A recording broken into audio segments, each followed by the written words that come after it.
All right, let's talk about one of the biggest, most exciting challenges in business, taking your company global. It's a move that's just loaded with opportunity, but you gotta be smart about it because the risks are real. Today, we're gonna build the playbook for conquering the world the right way. So just picture this for a second. Your business is a hit. You've pretty much won your home turf. The next big mountain to climb seems obvious, right? International expansion. But seriously, where do you even start? It's a huge question, and how you answer it is going to define everything. Okay, let's dive right in. That whole going global question, well, it's not just one decision, it's a whole chain of them.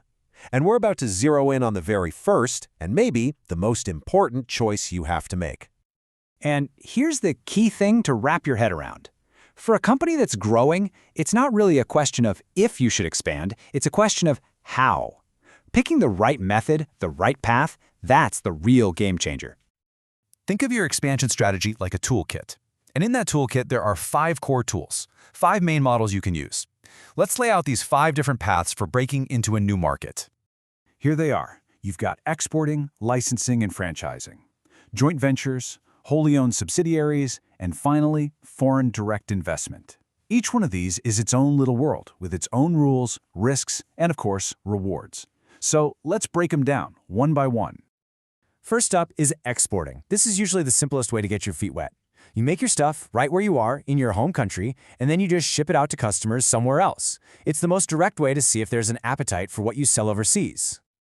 But, there's always a trade-off. Exporting is great because it's pretty low risk and doesn't cost a ton of money to get started. But the flip side, you have almost no control over how your product is sold, and you learn very little about what's actually happening in that local market. Okay, next up, licensing and franchising. The easiest way to think about this is fast food chains or big hotel brands.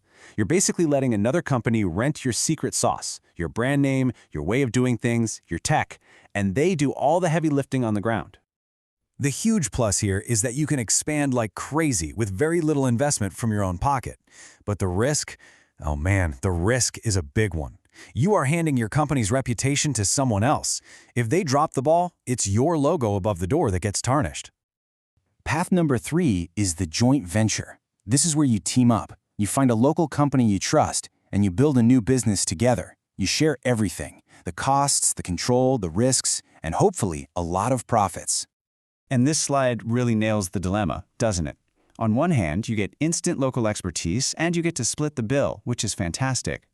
On the other hand, you also have to split the rewards, and well, you now have a partner you could end up disagreeing with on pretty major things. All right, now we're getting into the deep end of the pool. A wholly owned subsidiary. This means you are going all in. You're not partnering, you're not licensing, you are building your own operation, your own factories, your own offices, your own team from scratch in a new country. This really is the ultimate trade-off. The prize? Maximum absolute control over every single detail of your business. Your brand, your quality, it's all in your hands. But it comes at the highest possible price, both in cost and in risk. If it doesn't work out, that loss is 100% yours. And finally, we have foreign direct investment, or FDI for short. This is kind of a big picture strategy. It's about making a serious, long-term investment to put down roots. It could mean buying a local company outright, or, like we just talked about, building that wholly owned subsidiary. It's the ultimate sign you're there to stay. So, as we've walked through these, you've probably spotted the pattern, right? Every single one of these choices comes down to this one fundamental balancing act: the amount of risk you can stomach versus the amount of control you need. And this table just lays it all out perfectly. You can see it clear as day. As you move from the left with exporting over to the right with subsidiaries, risk, cost, and control, they all climb up together. The perfect strategy for your company is all about finding your sweet spot on the spectrum. Now, theory is one thing, but how does this stuff actually work in the real world? Well, let's take a look at an absolute master of global strategy, Toyota. You see, they didn't just pick one page from the playbook, they kind of wrote their own. And here it is, the masterclass lesson from the best in the business. The smartest global companies don't just pick one strategy and stick to it everywhere. No way.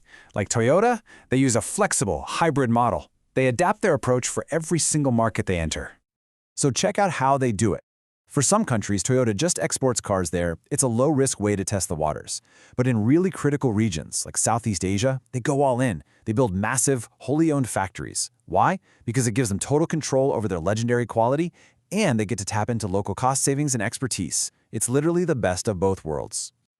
So we've laid out the paths, and we've seen how a global giant plays the game. Now, let's bring it back to you. The playbook is officially in your hands. But remember this one crucial piece of advice. No matter which model you choose, from the easiest to the most complex, none of it will work long-term if you don't adapt. You have to get the local culture, you have to figure out the legal stuff, and you have to truly connect with the customers right where they are. So there you have it, the 5 core strategies to take on the world. The goal isn't to find the one best strategy. It's to find the one that's right for your business at this moment. So the only question left is, what's your first move going to be?